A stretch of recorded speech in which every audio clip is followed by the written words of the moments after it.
Hey Halstead, this is chapter 2 of Arthur's Mystery Envelope. When Arthur got back to the classroom, his friends rushed to his side. "You survived," said Buster. "With no obvious signs of torture," Binky added. He looked a little disappointed. "What happened?" asked Francine. Arthur let out a sigh. "Mr. Hanny gave me this." He held up a large brown envelope. "He said it was for my mom." "That's it?" asked Muffy. She reached out for a closer look. "What does it say? Is it sealed?" Francine grabbed the envelope. "It's sealed, all right." She held it up to the light. "And too thick to read through." "Give it a shake," said Buster, cocking his ears. Francine shook the envelope for a moment. It rustled softly. "This doesn't tell us much," she said. Binky folded his arms. "Let's just open it." "I can't," said Arthur. "It's addressed to my mother, and look what's stamped on it. Private and confidential." "That's a bad sign," said Buster. "Good news is never private." "Besides," said Binky, "you can't start making excuses until you know what kind of trouble you're in." "Didn't Mr. Hanny give you any clues at all?" Francine asked. "He said it was important," said Arthur, taking back the envelope. "That was about it." "If it was good news," said Muffy, "Mr. Hanny would have told you. My mother always tells me right away if we've gotten a new limousine or if the cook is making a special dessert for dinner." "He didn't say anything like that," Arthur admitted. "That means it's bad news," said Francine. "The question is, how bad is it?" This was not a question Arthur wanted to think about. Binky laughed. "Oh, I'll bet you lost a library book."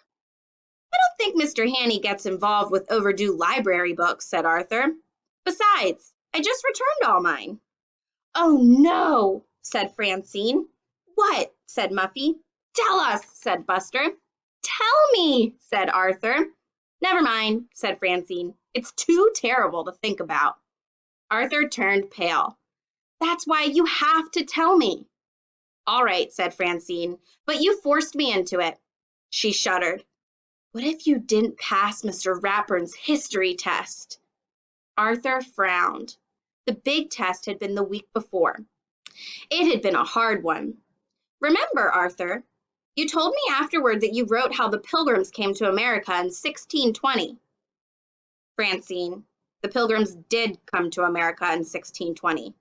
She looked surprised. "Really?" Everyone else nodded. "Well, still." Francine tapped the envelope. "The proof is right there.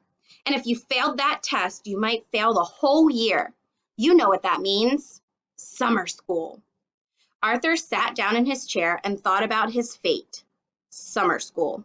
Perhaps the two most dreaded words in the English language. He saw himself chained to the wall of a dark dungeon. Outside the barred window, he could hear his friends playing. He looked out through the bars. Buster and the Brain were setting up a tent for camping. Muffy and Prunella were rollerblading. Arthur looked around his cell. He was alone, with only some thick, dusty books for company. Then the guard, Mr. Ratburn, walked in. He was slurping ice cream from a cone. A few drops fell on the stones, just beyond Arthur's reach. "Snap out of it, Arthur," said Buster. Arthur looked at his friend blankly. "You know what they say," Buster went on. "Those who don't learn their history are doomed to repeat it." Arthur sighed. History or not, he felt doomed for sure. And that is the end of chapter 2. See you later.